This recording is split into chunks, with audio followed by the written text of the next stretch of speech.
এভাবে তো কাউকে খুঁজে পাবে না স্যার। আর আমাদের এখানে তো প্রতিদিনই অনেক ছেলে ফুড ডেলিভারি দিয়ে থাকে। নাম টাম যদি কিছু থাকতো কিংবা ছবি তাহলে হয়তো কিছুই নেই। তাহলে স্যার ব্যর্থ চেষ্টা করে লাভ নেই। আচ্ছা, আপনি কখনো প্রেমে পড়েছেন? লাভ এট ফার্স্ট সাইট? কি বলেন স্যার, যে চাকরি করি প্রেম করার সময় কোথায়? আর এত বছর তো বিয়েটাই করতে পারলাম না। তাহলে আপনি আমার ফিলিংস বুঝলেন কীভাবে? জি, কিছু না। ঠিক আছে না, থ্যাংক ইউ। চল।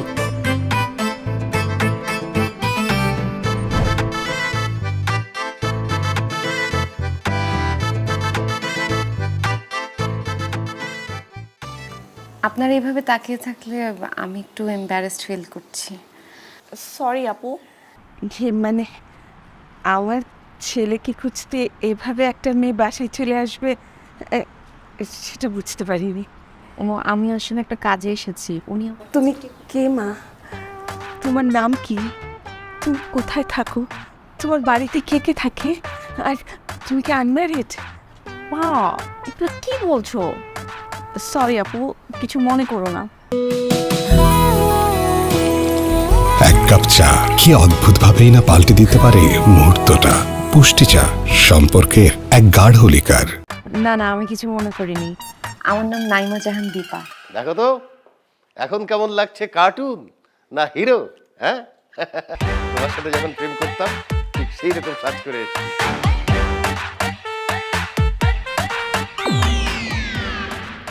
আসসালামু আলাইকুম। ওয়ালাইকুম সালাম। বাইরের লোকের সামনে কি বেফাস কথা বলে ফেললাম। তুমি কে? বলবা না যে বাসায় মেহমান আসছে? মানে আমরা না বাসায় এইভাবেই কথা বলি সবসময়। তুমি কিছু মনে করো না মা, বসো। না না, আমি কিছু মনে করিনি। আমার আসলে ভালোই লাগছে।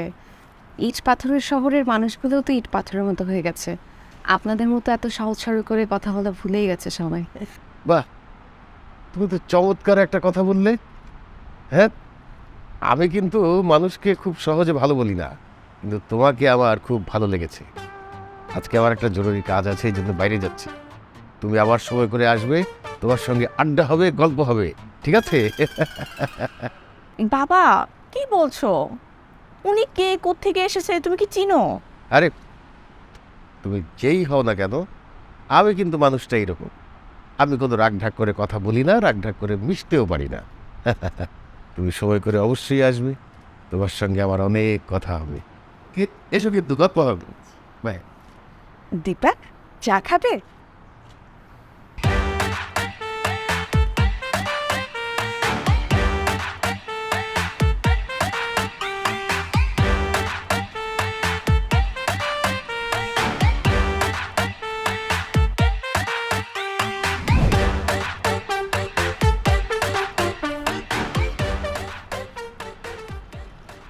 কে?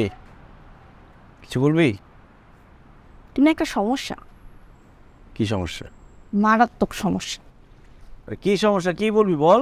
হ্যাঁ, তুই চেঞ্জ হয়ে গেছিস। কি হয়েছে, সিংহ দেখছেন? কে? 579 টাকা বিল, তুমি 1000 টাকা দিলা, বাকি টাকা রিটার্ন করতে তো আসবেই, সে আশাতে ছিলা। আসছিল? দেখছিস, আমি তারে খুঁজতেছি পুরো ঢাকা শহর, আর সে আমার বাসায় আসছে। কি বলছে রে? ও, এখন বুঝতে পারছি।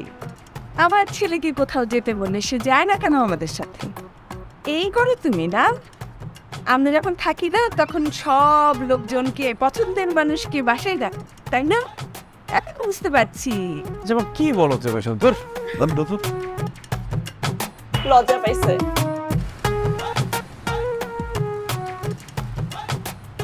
তুই কি সিরিয়াস? এটা ছাড়া ওর কাছাকাছি যাওয়ার আর কোনো উপায় নেই। তাই বলে এভাবে সরাসরি অফিসে কেমন না ব্যাপারটা? আর মেয়েটাও তো তোকে চেনে। চেনুক, সেই বুদ্ধিও মনে যাচ্ছে। তুই আপাতত গাড়িটা নিয়ে এখান থেকে বিদায় হ।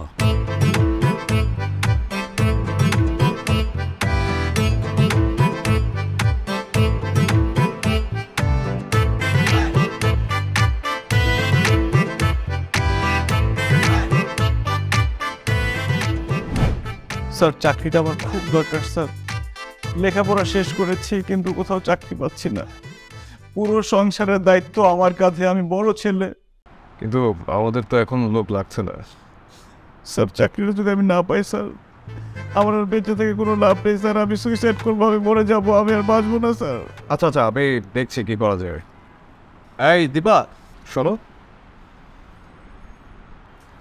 স্যার গত মাসের বিলটা এখনো আপনি এখানে কি করতেছেন? চাকরি নিতে আসছি। তুমি চেনো ওকে? বাহ, ভালো গেছে।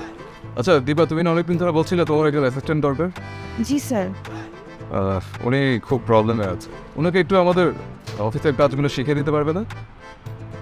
উনি প্রবলেম আছেন, আপনি আমাদের এখানে চাকরি করবেন? জি, আমি আপনার অ্যাসিস্ট্যান্ট হিসেবে কাজ করব। আমি স্যার কাজ শিখে নেব ওনার কাছ থেকে।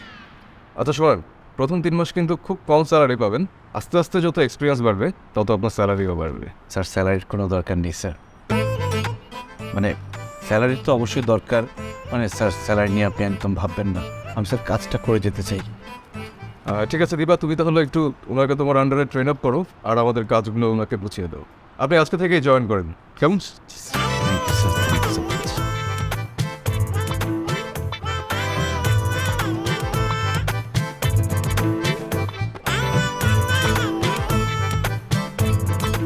আচ্ছা এক্সকিউজ মি, আমাকে একটা ব্যাপার আপনি বুঝিয়ে বলুন তো, আপনি কি শুরু করছেন? ইনচার্জের সামনে এরকম অভিনয় করলেন কেন? কি বলবো, এত কিছু বুঝে লাভ আছে? এখন শুধু এটুকু বুঝছেন যে আপনি আমার বস, আমি আপনার অ্যাসিস্ট্যান্ট। আপনি কি কোনো কারণে আমার জবকে মক করছেন? কি বলেন? 2 দিন সারা শহর তন্ন তন্ন করে আপনাকে খুঁজে পেয়েছি, মানে আপনার ঠিকানা খুঁজে পেয়েছি। কেন? আপনার পাওনা টাকা তো আমি আপনার বাসায় দিয়ে আসছি। এসছেন? তাহলে মনে হয় তারা পেয়ে গেছে। কেন আপনার বাবা মা আপনাকে বুঝিয়ে দেয়নি টাকাটা? আমার বাবা মা আসবে থেকে, আমার বাবা মা তো অনেক আগেই। ও হ্যাঁ, আমি এক্সট্রিমলি সরি। তাহলে ওনারা ওনারা আমার বন্ধুর বাবা মা, মানে আমি বন্ধুর বাসায় প্রায় বেড়াতে চাই। ও আচ্ছা, কিন্তু একটা জিনিস আমি বুঝতে পারছি না। ইয়েস ম্যাম, এখন থেকে আপনি যা বলবেন আমি তাই শুন। আমি হচ্ছি আপনার লাইফ পার্টনার, সরি, মানে ওয়ার্ক পার্টনার। ইংলিশে একটু দূর বলতে আসেন।